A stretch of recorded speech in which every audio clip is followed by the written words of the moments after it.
राजीव आज फिर लता को उसकी औकात दिखाकर दफ्तर के लिए निकल गया। और वो दिखाई भी क्यों ना, क्योंकि लता एक घरेलू महिला जो है वो कोई ज़्यादा पढ़ी लिखी लड़की नहीं, ना ही वो कोई कामकाजी सफल महिला है। उसका काम सिर्फ कपड़े धोना, खाना पकाना, बिस्तर लगाना, घर की साफ सफाई करना, बच्चों को अच्छी तालीम देना, घर के बड़े बूढ़ों का ध्यान रखना और घर में आए मेहमानों का स्वागत करना ही तो है। तो इन सब काम की भला क्या ही अहमियत है, यह तो कोई नौकरानी भी कर सकती है। यह सब सोचकर लता ने अपनी गालों से आंसुओं की बूंदों को साफ किया और फिर से अपने कामों में जुट गई। रोज़ की तरह राजीव का फ़ोन आया कि वो देर से घर आएगा, खाना बाहर ही खाएगा। लता समझ गई थी कि पिएगा भी बाहर।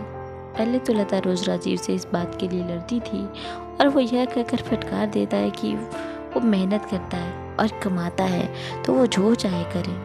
पर अब तो जैसे वो थक चुकी थी, वो राजीव के मुंह ही नहीं लगना चाहती थी, क्योंकि राजीव कई बार कह चुका था कि उसे इस घर की ज़रूरत है, न कि इस घर को उसकी ज़रूरत। वो जब चाहे इस घर को छोड़कर जा सकती है।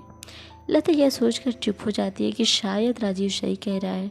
वो जाएगी भी कहाँ, मायका तो बचपन से ही पराया होता है। अगर घर की बेटी 4 दिन भी ज़्यादा रुक ले तो आस पड़ोस वालों के कान खड़े हो जाते हैं। नाते रिश्तेदार चुटकियाँ लेना शुरू कर देते हैं और बात माँ बाप की इज्जत पर बनाती है। यही सब सोचकर लता अपमान की घूंट पी जाती है। अगले दिन लता की तबीयत कुछ ठीक सी नहीं लग रही थी।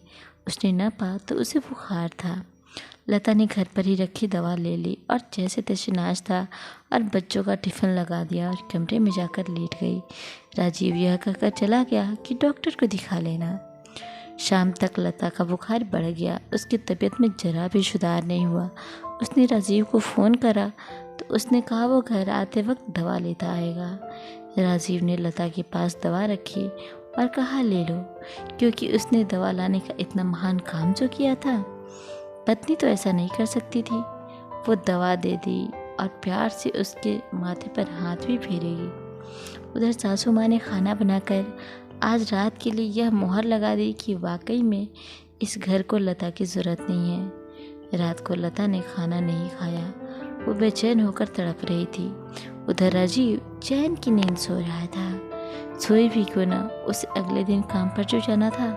वो कमाता है, इस घर को उसकी बहुत आवश्यकता है। अगले दिन राजीव दवा की कहकर चला गया और रात को डॉक्टर को चलना अपना महान फर्ज निभाकर चला गया। उधर सास ने भी बीमारी में हाथ पैर चलाने की नसीहत देकर महानता का उदाहरण दे दिया। शाम को लता की तबीयत और बिगड़ गई। सास ने राजीव को फ़ोन करा। राजीव ने कहा वो अभी आता है, पर राजीव को यह कहे भी 1 घंटा हो गया। फिर राजीव को दोबारा फ़ोन करा, जब तक लता मौत के करीब पहुंच चुकी थी। राजीव घर आकर उसे अस्पताल ले गया, तब तक लता मर चुकी थी। अब लता को किसी की ज़रूरत नहीं थी, पर अब लता की सबको ज़रूरत थी। आज लता की तेरहवीं हो चुकी थी। दिलासा देने वाले मेहमान सब जा चुके थे। अब राजीव को दफ्तर जल्दी नहीं जाना था। ज़्यादा भी कैसे, अब उसे घर के बहुत से काम करने थे जो लता के होने पर उसे पता भी नहीं चलता था। आज उसे पता लगा कि इस घर को लता की कितनी ज़रूरत है।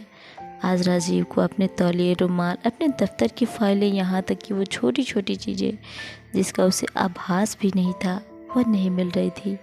उसे पता भी नहीं था कि उसे लता की कितनी ज़रूरत है। आज लता के जाने के बाद घर नहीं, चिड़ियाघर नज़र आता था। सास की दवाई, बच्चों को समय पर खाना नहीं मिलता था। राजीव को रात को अपना बिस्तर लगा नहीं मिलता था। आज राजीव का घर पर इंतज़ार करने वाला कोई नहीं था। उसको किसी को बताने की आवश्यकता नहीं कि वो कहाँ है और कब आएगा, क्योंकि कोई पूछने वाला ही नहीं। आज राजीव को लता की बहुत ज़रूरत है, पर लता को यह साबित करने के लिए कि मेरी भी ज़रूरत है सबको, मौत को गले लगाना पड़ा।